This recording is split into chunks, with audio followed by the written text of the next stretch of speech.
that first half and how dominant you guys were able to be, and then the run that Denver was able to make in that second half? Couple things. I think, offensively, the ball stopped moving on the same level that it did in the first half, and a lot of that was, Denver's aggressiveness defensively. I thought really picked up in the second half. I mean, when you got a team down, you need to anticipate that. And then I think, defensively, we let one end of the court kind of. We just need more determination on the defensive end to give up.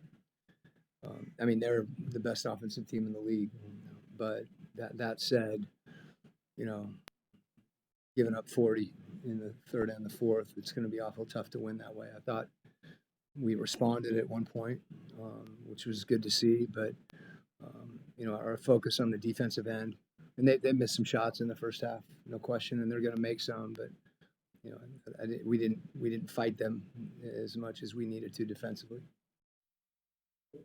Didn't execute.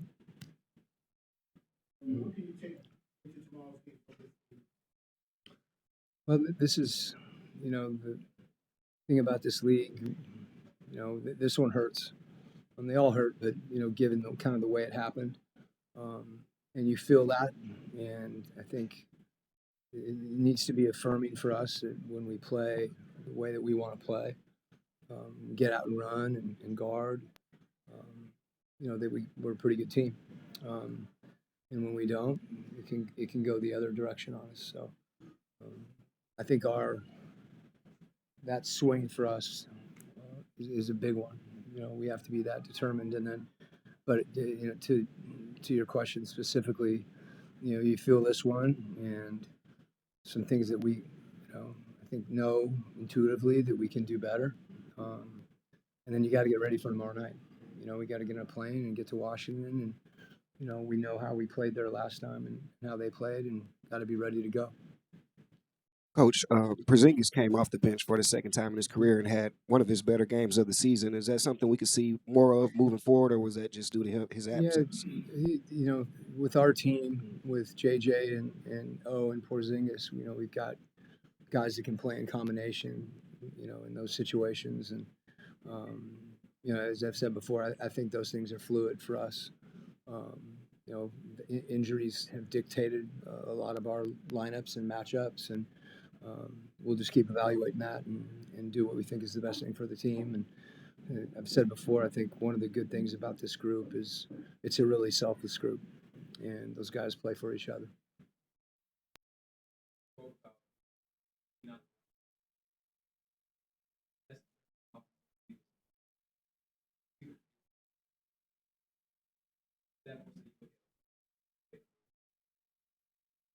No, I think it's harder to run when they're scoring. You can continue to attack it and push it, but when you're taking them out of the net, it's just different than if you're getting a rebound. And then the foul line makes it virtually impossible to do that. So our defense has to, those two things go together, and that's the way this game works. So I didn't think we, suddenly stopped running. We just didn't have the same opportunities because we weren't getting stops. On that final offensive possession, it seemed like you obviously went with guys who could, hit the three. What were you looking for in that moment? Yeah, I mean, those possessions are always really physical, and I thought we did a good job of, executing through their physicality, and we had time, so a couple guys looked like they might have a look and got off it, and we got in the lane, and those are always. You always can look at those situations and and talk about what you could do better. I think the important thing for us is to understand what we didn't do offensively up to that point as well, which I think I didn't think we played with the pass as much as we need to generate the same looks that we did in the first half. It's obviously hard to find the positives in a game that you lose like this, but with Jaylen's performance and especially just him coming back and being the first Hawks player to have a triple-double in the first half of a game, what can you say about his impact? Well, we feed off him, and I've talked before about his playmaking and his impact on the game and a multitude of levels, and that's what that stat line represents. So uh, he's obviously hugely important to what we do. Um, Being able to get in the lane and using his size and his vision to find people and to finish when he has those opportunities too. So we just need to keep grinding on that and understand that against a team, like Denver, they're one of the best teams in the league. They were the world champs, short time ago, and it takes 48 minutes to beat them, not just a half. Going back to Porzingis for a minute, how did you feel about the basketball process? I thought he was good. I think he's different in some of the things he can do, whether it be on the post or his range shooting. I thought he did a good job battling on the defensive end too.